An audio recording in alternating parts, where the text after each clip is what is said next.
Queste giornate, queste sono giornate piene di ipocrisia, giornate dette feste di Natale, giornate dove tra musica e allegria vire tanti sorrisi che non sono reali. Queste sono giornate piene di falsità, pure chi non ti saluta un anno sana, all'improvviso vi ad abbracciare facendo finta di essere cristiana.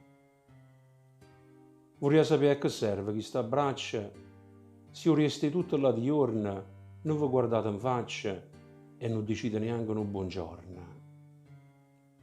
Auguri, auguri, auguri.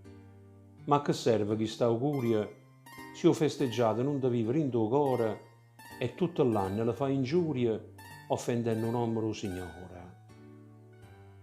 Senta a me, lascia perdere queste falsità, non perdere più tempo inutilmente.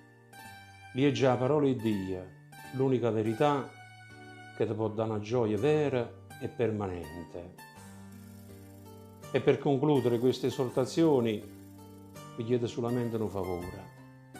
Lasciate perdere queste tradizioni, perché non danno gloria un uomo o Signore.